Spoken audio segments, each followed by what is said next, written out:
Still dominating the news has been the movement of Floyd Shivambu from the MK party, Umkhonto we Sizwe party, from his position as Secretary General to becoming an ordinary parliamentarian. And there's now been a lot of focus put on the Umkhonto we Sizwe party and what they stand for and where they're perhaps heading. And I think that it's best to get our original political insider back on the show, and that is Kuhle Ngcamane, who knows some of the actors and definitely has a view on what's going on. Kuhle, welcome back to the State of the Nation. Good to see you. Hi, Mike. Hope you're well, and it's great to be back. So, as I said, we saw there wasn't quite the bombshell announcement. In fact, it was possibly one of the least surprising pieces of news we've had in a while. But Floyd Shivambu took on the princess and paid the price. What do you make of the situation? Mike, MK claims that Shivambu broke their constitution. The real joke is they've never had a national conference, to elect anyone for that matter. But now they want to start quoting rules like a high school prefect, reading from the code of conduct after stealing tuck shop money. It's ludicrous, Mike. As well as, it's just important to note, Umkhonto we Sizwe was the family business because Zuma knew that the daughter could not make a living out there in the real world, like me and you are doing. So we need to start something, not just to protect me, but to protect my kids. Because one thing is sure darn clear, is these kids can't make a living by themselves without Zuma out there in the real world. And came in Floyd Shivambu thinking that he could still carry this authoritative character that he had in the EFF. And mind you, I've met Floyd Shivambu, I think, about 4 times. Twice in the EFF and twice in Umkhonto we Sizwe. And one thing that I've seen about this man is something that never changes about him. He's got this sense of authority wherever he walks around. It's as if, we should all bow to the king. Let's listen to what he's saying. He's the boss. Everyone wants to circle around him. And that's not a good show for someone like Dudu Zuma who likes the limelight. Well, he has declined my invitation for an interview. That was also not so surprising. And this all comes on the back of Floyd Shivambu's visit to Shepherd Busheri in Malawi, where I must say it looks like he went to eat Shepherd Busheri because he came back looking a little heftier than when he left. But tell us a little more about Shepherd Busheri, because this guy has got a bit of a record, hasn't he? No, he does, Mike. He really does. I was about to say that Dudu Zuma probably dribbled Floyd, but in this case, it's not really.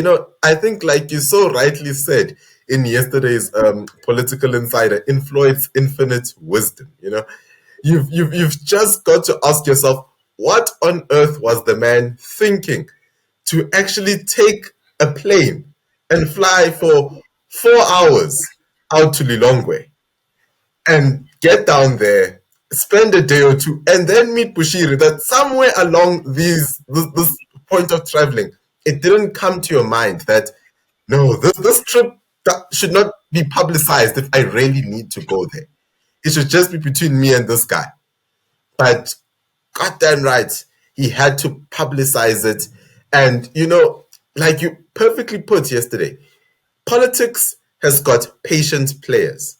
You've got the people like Zuma, Emerson Mnangagwa, and Ramaphosa, who rightly so, when they say that, in order to kill a frog at times, you just put it in cold water in a pot and you warm up the water slowly, versus just putting the frog in hot water and it just jumps out.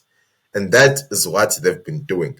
Just that this time, the frog is choking on its own tongue because he set up his own trap. It's one of the, and one has got to ask yourself, Mike, an experienced politician like Floyd doing such, does this make sense? Because you've got to ask yourself. I mean, to me and you, it would never make sense. To many other members in Umkhonto Wesizwe, it didn't make sense. And you've got to ask yourself that what made him do something so stupid? And the princess was able to jump on it. Now, another important... Yeah, carry on, sorry. Yeah. Sorry. Another important thing is to remember that the princess is someone who hates intelligent people. I'll be honest with you. People fear intelligence. You are better off quiet in Umkhonto Wesizwe than being intelligent. Hence, most of their caucus would, you'd hear, oh no, this guy's got qualifications. But when you listen to him speaking, you say, gosh, did he buy this qualification? And at times, it's not that did he buy it. It's the fact that we've all got to play dumb in order to be low on the radar of the Zulu princess in this case. Yeah, I do think though, when you say what was Floyd Shivambu thinking by going to see somebody as questionable as Shepherd Busheri, it's almost sort of part of the game plan of Umkhonto Wesizwe to break as many rules as possible. They're sitting with a parliament full of compromised people. So I'd give him a bit of a pass on saying you did a really questionable thing, because you've got a whole lot of questionable people anyway. So that's not really the thing. I don't think right and wrong really features in Umkhonto Wesizwe's thinking too hard. But quite clearly, this was just the inevitable reason to respond to those crazy tweets between Floyd Shivambu and the princess that happened a few months back, isn't it? Because that's really when the fight was had. This was just the delivery mechanism, as I see it. Do you agree? I do agree, but also, Mike, one must remember one thing. When Floyd left EFF to Umkhonto Wesizwe, he thought that he was going to a higher office, even though he has never been deputy president. But in his mind, he imagined himself as being someone bigger who has sort of graduated from the school of the EFF, and he's now, senior to Julius. And yeah, Julius, I'm now leading this thing. That's bigger than your party. Now, very important points here. I'm going to bring in a character that is not play, but I'm going to show you the similarities. You've got Fikile Mbalula, ANC SG, who I would not, I think Floyd showed me another side of him. He showed that have a little power and you can become stupid with many things. He fell for Dudu Zile's traps like a kid in primary school falls for a diss battle, the teacher will see you're the one that swore me while I actually started it. But he fell right into the trap. And now I would compare the two, Fikile Mbalula and Floyd. Many people call Floyd the school of thought. But right now, the same constitution that he has written actually got him removed.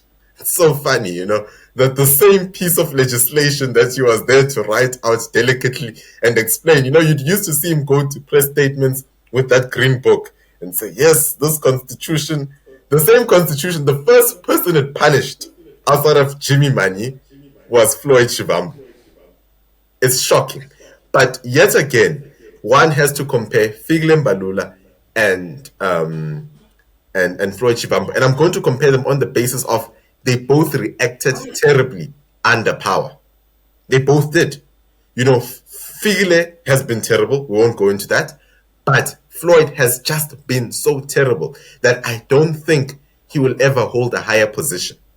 And I think he has actually exposed his weakness, which is holding power. And Dudu Zile, everyone thinks that Dudu Zile is going to somehow emerge or do something. No. I can tell you one thing about Dudu Zile. Dudu Zile is the de facto chief and commander of Umkhonto Wesizwe. Her father is old. The father relies on her for eyes. The only problem is she can't keep her mouth shut. So there's the huge difference between Dudu Zile and her father. The father is a quiet guy. The father is a serpent. He can smile with you You know, he will make you your brew. He will invite you over for dinner. But Dudu Zile is one that can't keep quiet whenever she feels something. And Dudu Zile felt very threatened by Floyd. Don't forget, Floyd is the only person in MK outside of Zuma who has actually held a very senior position in a political structure. Des van Rooyen is there, but he was not holding a senior position in the ANC. He was just the Minister of Finance, the weekend special. Everyone that is there are state capture actors. But the only real politician that could really have a threat, because even John Hlophe was just a judge. These are not people that actually held a senior key position in a top national office within a big party. The only guy outside of Zuma to do that in Umkhonto weSizwe that we all speak about is Floyd Shivambu. Hence, he is being targeted because he's the one guy that knows how to play politics to compete for power in the NEC or in the national officials, as it's called, by MK. Everyone else was just a Zuma team. They were part of the Zuma FC. So Dudu Zile more or less knows, okay, they know these characters. We don't need to deal with them immediately. But they should not sit comfortably because a bird is telling me they are coming after more people. This is not the end. You will remember that the former Treasurer General of Umkhonto weSizwe was a lecturer at UCT. It goes back to my reasoning of saying Umkhonto weSizwe does not like smart people. The only smart person in MK that can ever exist outside of Zuma is John Hlophe, but no one else. Everyone else has got to keep quiet, which raises a question about Colleen Makubela, like you have been saying, is that Colleen is a very intelligent woman. And I'm saying that from a personal, knowing her relationship. And one's got to ask the question, how long do such people last in positions once it's realized that they are just as intelligent? Now, if one really focuses on the party, the one thing that I suppose the most imminent threat that Floyd Shivambu posed was that, everybody has their eyes on the clock and the fact that Zuma is on the wrong side of 80, who inherits that post? And one would have said that until a few days ago, the front runner was Floyd Shivambu, flaws notwithstanding. Who in the party now actually looks like a potential leader of the party should God or the other guy perhaps make that final call for ex-President Zuma? Who do you see as the power brokers within that party? Because it's starting to look a bit adrift. Much like the EFF, we saw Julius Malema get rid of everybody that could potentially be a leader of the party. It seems like this is happening at pace at Umkhonto weSizwe as well. Do you see anybody there who could potentially be a leader in the fullness of time? Yes, I do, Mike, I do. There are a couple of characters who could be the next leader of Umkhonto weSizwe if God decides to bless us, and I'm using that term very carefully, bless us. I don't know if this is in God's hands. I think it might be the other guy, but anyway. Okay. So you've got a gentleman by the name of Sihle Ngcamane.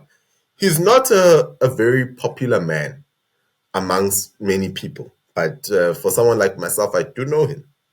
Sihle Ngcamane is Dudu Zile's mouth and ears. And I'm saying this from people that have told me in Umkhonto weSizwe. This is a man that was hated in MK when they started out in parliament. Their first 2 months was being run by Dudu Zile and Sihle Ngcamane as the face. Sihle Ngcamane would do the firing and the hiring of parliamentarians. Remember the story of the 10 MPs that were removed? That was Sihle Ngcamane who led the charge to cut them off. Sihle Ngcamane did exactly what I've been saying, Mike. He cut out the intelligent people. He cut out accountants. He cut out teachers. He cut out, those were their professions outside of politics. He just said, please go away. And he kept people with no matrix and brought in Papa Penny Papa Penny, a TV star that does not know how to speak English. I'm just trying to go to my point of them bringing in slow people versus smart people just to control power, because it's so easy to run, stupid people, if we have to be quite frank. But Sihle Ngcamane is one guy to watch out. Sihle Ngcamane has been quiet, and I know Sihle. Sihle is not one to die somewhere on a hill and just, just wait for God to say, okay, cool, you'll stay in parliament and slowly evaporate from the political. No, he won't. He's going to find a way to come back. And I can tell you that Dudu Zuma trusts Sihle Ngcamane very much. Dudu Zuma has got a huge level of trust for Sihle Ngcamane, because Sihle Ngcamane is someone that stood out for Dudu Zuma during the days when it was still tough for her in her first 2 months in parliament. Another person to watch out for, and I'll have to create two lists. There's a list for an SG, the potential SGs, and then there's the potential leaders, because Zuma's not going to stay for too long. Running with the potential leaders, there's another gentleman, and we all know him, by the name of Willis Mchunu. Willis Mchunu is another Zuma loyalist, someone who has been on the Zuma boat even when it was not a fancy thing to do. And he's someone that could be very, very well rewarded for it, because he's someone that came out and defended Zuma even during the days when Zuma left ANC. Well, I mean, one has to also remember that Willis was not holding a position. So, it's pretty easy to defend someone when there's nothing that you're protecting. But Willis Mchunu is someone that is there. And Willis Mchunu is the KZN leader. Don't forget, he's the leader of the party's biggest constituency. So it would just make sense to make the Zulu guy the leader. It would just really make sense. Willis Mchunu is not known for factions currently in Umkhonto weSizwe. Yeah, even though everyone knows he's with Zuma. Everyone knows that. But he's not known to be the guy that sort of, paints his colors. So he could be the guy that's just looked at and said, okay, you just lead the thing.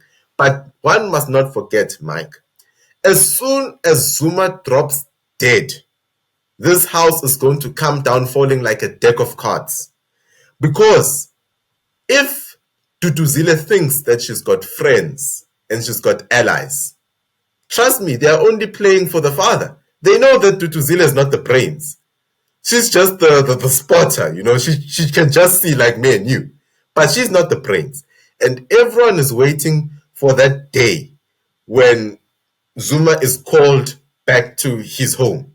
Well, his spiritual home, as he terms it. The Kuhle in the sky. Beliefs. Yes, you've got that right. So, what do you call it? Everyone's waiting for that day. And when that day comes, Mike, you must not think that it's going to be a peaceful, moving on. That, okay, John Hlophe, you're the next leader, or whoever it is, come and we all move on. It's not. That is going to be the day we see killings in Umkhonto weSizwe. And I'm not trying to make threats. I'm speaking about real life things that are going to happen. We'll be seeing deaths in MK. We'll be seeing people fighting for their bread and butter. But now, let's put that aside, because today's conversation is on Floyd. The SGs, the possible list of SGs, and I have the possible list of SGs, by the way. It is Busisiwe Mkhwebane, a lady that I've spoken so much on the show. We all know that. Busisiwe is someone that, maybe let me not go too deep, but her history. And then it is Bongani Baloyi. But I think he's got an outside chance. And these are names that were sent to me. Bongani Baloyi. The other guy is a guy called Paseka Mfeka, something like that. But the interesting thing about Paseka Mfeka, he is a Zulu traditionalist. A Zulu traditionalist at heart, a guy that you could compare to Zuma, who, if he could also build his own Nkandla, wherever he comes from. But leave that aside. He is someone who, not so long ago, fought with Umkhonto weSizwe itself. He fought with Umkhonto weSizwe about unethical leadership and actually ran to the media and created cases and all sorts about this. So Jacob Zuma has been one that brings many surprises. We might be sitting and thinking, there's no darn way he's going to elect someone who fought with him 2 months ago. But hey, he brought in Floyd. So you can't rule out Pasega Mfeka because Zuma's like that. Zuma is the guy that sticks to our famous English idiom of, have your friends close, but your enemies even closer. And that's actually what he has done. Kuhle, one of the big factors that seems to have played a role in the sort of moving aside of Floyd Shivambu was the fact that the hardcore of Zulu Zuma supporters are not fond of these outsiders that came in. Right, a guy like Floyd sort of fits the bill, but so does Bongani Baloyi. So does Colleen Makubela. Mm-hmm. These are people that come outside of it. These are not Zulu nationalists. They're not from KZN. They have a different vision.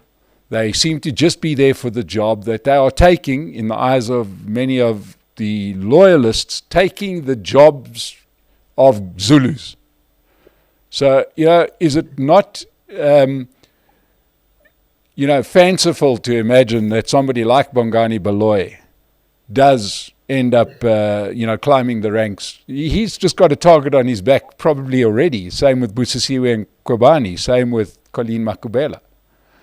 Do you not see it that way, that that what's starting to synthesize is this very, very Zulu nationalist part? We've had many discussions about what MK is. Is it a communist party as Floyd wanted it? Is it a Zulu traditionalist party as it looks like? Or is it some kind of, fiefdom run by Jacob Zuma? Well, it looks like it's starting to be that Zulu nationalist party, in my opinion. What's your take? Mike, I do agree. So I will bring back something that I told you, I think, last week, where I mentioned how the EFF died in KZN, and I'm going to link that to Mkhonto weSizwe. Now, I was told by a very senior member of the EFF in Gauteng about the real story of how the EFF died in KZN, let alone Zuma just running again. Basically, the story goes, when Malema gets there, he uses his dictator-like tendencies of, I will tell you what to do with your salary, you'll buy a bakkie, the whole thing. Don't have to go into that. These Zulus say, who the hell is he to tell us what to do? Say, who the hell is he? Yes, he's our leader, but you can't tell us what to do. They refuse. And the one thing about Zulu people, the Zulu people are very good in recruiting each other around an identity or around a certain idea to sort of attack you. So all it needs is one guy who is sort of a leader, even if he's not the main leader, but someone who's got some form of direction, that will some power to inform the way in which the wind blows. To say one thing, a couple of people agree, eventually it becomes a tribal group idea. Now, that's what happened in the EFF. They opposed, and I kid you not, what did Malema do? Malema went and fired caucuses in Ngcutu, in Newcastle, wherever. He just fired the whole caucus at Gwawe. And then he brought in a bunch of Sutu, Xhosa, Pedi-speaking people to KZN that never lived in KZN. It's a simple thing. Just change voter registration and, go and work. That's what he did. These guys on the ground became angry and retaliated, and hence EFF is at 2% today in KZN. Now, link back to Mkhonto weSizwe. The difference is Zuma is not the dictator. Zuma is a royalist. And a royalist you can liken to a dictator, especially a traditional royalist, where it's my way, the king's word is final. If you don't like the king, done. So what does Zuma do? Zuma realizes these are Zulus that are very good in recruiting each other amongst a common idea. And he realizes if you give them enough airtime, they can recruit each other around a common idea to actually remove them as the leaders of the party. Yes, it's possible.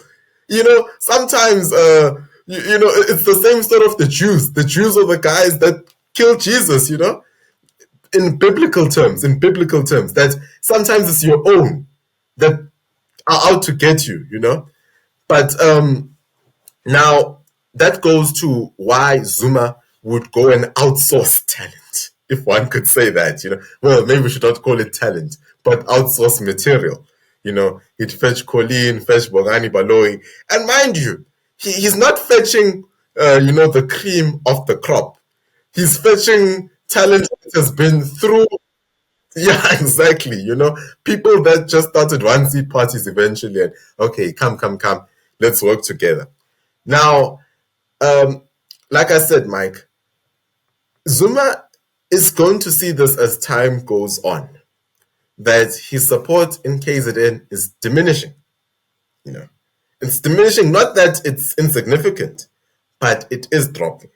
And it is dropping because he's not able to prioritize the Zulu identity. And that is one thing that's going to kill him. Because, you know, Mike, one thing that we've learned in politics is don't change how you started, or don't change what has been working for you. Don't be like Mashaba, flip-flop and go into something else. No.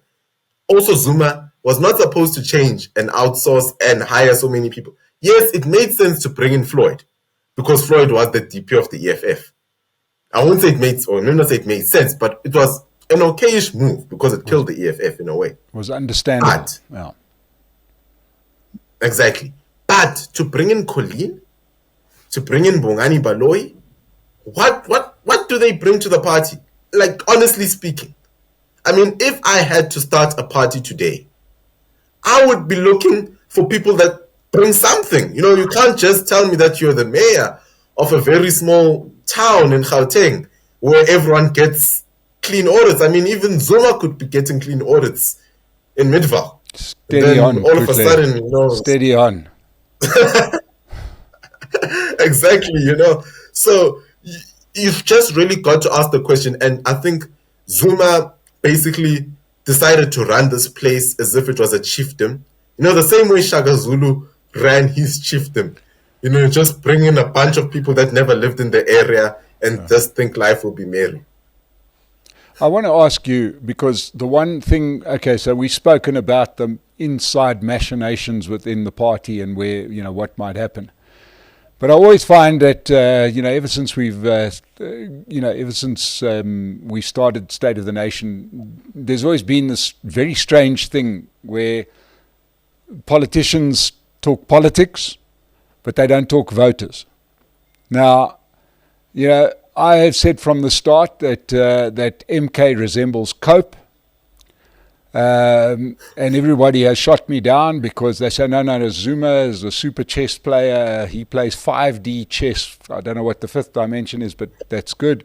He's way ahead, and people love Ubaba, and I've heard all of that. But at the end of the day, you know, you've got people that have to go out there and vote in the interests, roughly, of their own well-being. You could say in KZN they never vote in the interests of their own well-being. But the one thing that we've learned in South Africa over 30 years of politics in the new South Africa, of contested politics, is that people hate uncertainty. And once again, if one can use that example of Cope had a fairly high profile, if not the most charismatic guy in the world, Terra Lakota, who had a track record. He was probably about as popular as Gwede Mantashe is today, right?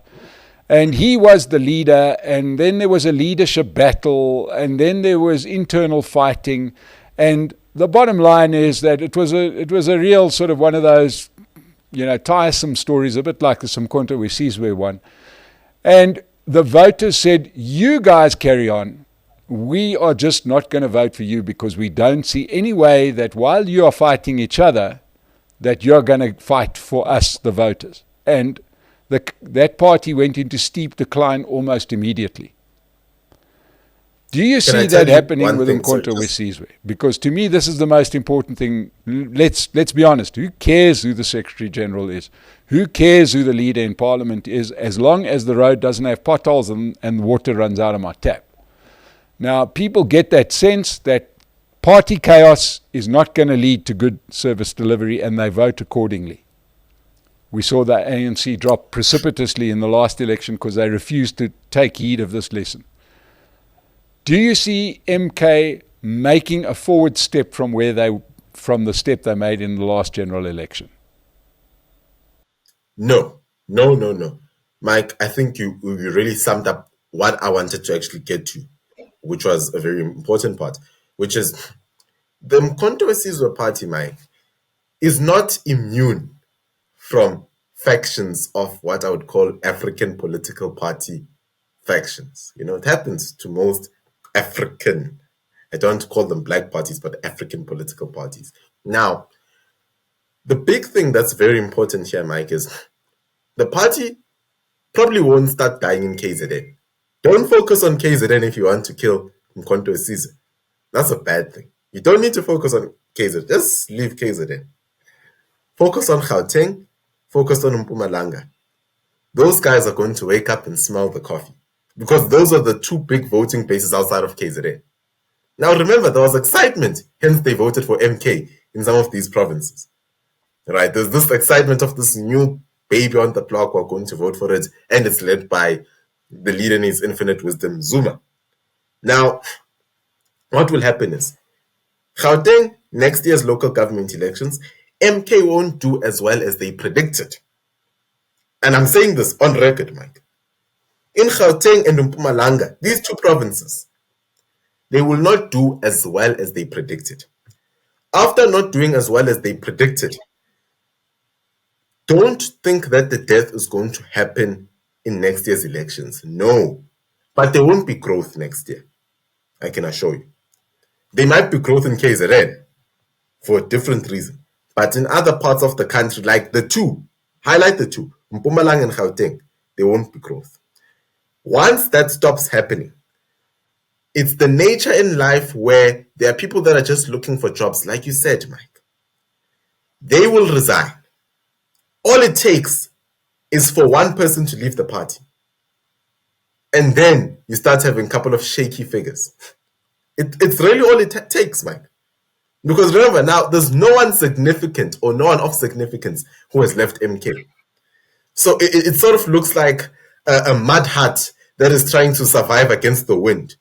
But what's going to happen is next year, a slight decline in these two provinces. And then one person will leave. And you must ask yourself another question, because I'm digressing in thought, just trying to prove another point. Why didn't MK fire Mary Paladi?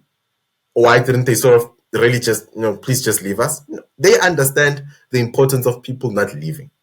Because the moment one person leaves, it creates a shaky ground. Hence, they try to keep everyone, amongst all the chaos, they don't want people to leave, It's a thing of, let's just be chaotic inside the Boswell circus, but leave that. So now, these two are going to shake next year, these two provinces. And I'm saying it on record, Mike. They will shake. And then people are going to resign out of nature. Once a party starts to decline, we saw it with the EFF, people will start to resign. Someone big will resign from Gauteng. Who comes from Gauteng? Someone big will resign. I won't mention the names, but someone big will resign. And then, once that happens, that is going to start leading to this belief that perhaps the MK is dying. Perhaps the notion after next year's local government election will be, perhaps this was just a better IFP. It won't be perhaps they'll take over the country, like everyone has been thinking. People thought that one day, if this continues to run, maybe they'll be bigger than the ANC. No. The next thing will be, perhaps they're just a better version of the IFP. Now, I'll tell you something, Mike. Do you remember what happened to the IFP in the in 2013, 2012, 2014? There was so much infighting, they didn't hold a conference. What did the Zulu people do to the IFP? They shrunk them to a point where they only had 9 seats remaining in parliament. So one must never think that you've got infinite power over a group of people. But one thing has to be mentioned, Mike. Why on earth is it that Zulu politicians are so bad at governance? Well, the Zulu parties, I just need to highlight, like IFP, MK, they've just got terrible people when it comes to governance. And their own people realize this. They do. And eventually they stop voting for them. I mean, we saw it, Mike. We really saw it with the IFP. I mean, no one thought that you could get Nkatha to a point where they only have 9 seats in parliament. I mean, if you told that to someone in 1994, when Mangosuthu Buthelezi was alive, you'd have said, you're mad, you're ludicrous. There's going to be some Zulu that will vote for them. No. It's the same as MK. The drop is going to start in 2 provinces, Gauteng and Mpumalanga. The foundation will shake, people will leave, and then it becomes a Zulu nationalist party as the core, and then eventually people leave due to bad governance if they take over a couple of municipalities. Well, there we get it from somebody who knows from the inside. And you know who else knows from the inside is we're going to be having a State of the Nation breakfast, Kuhle, and we've got Rob Hersov, who has been on an international tour and spoken to a lot of prominent podcasters about South Africa, on stage with JJ Tabani, who's in everybody's living rooms on a daily basis with his controversial show, Truth to Power. And it's going to be a fascinating discussion. So if you are in Johannesburg and you want to get more of this information, get it from the horse's mouth in our live event. The details are in the description below. But Kuhle and Ngcamane, I'm sure you're going to be there lapping it up. Thank you so much for your analysis today. To Pace Car Rental, thank you so much for sponsoring the State of the Nation. Subscribe. We're on the road to 100,000. You're helping us get there. Thank you so much. And we'll see you again on the State of the Nation. Thank you very much. Every business needs a world-class video to show to your clients and prospective clients. When the Stream-In team isn't filming the State of the Nation, they are producing those world-class videos for companies just like yours. They have got all of the equipment, drones, microphones, whatever you need, and the technical know-how to film a proper video for your company. Visit their website.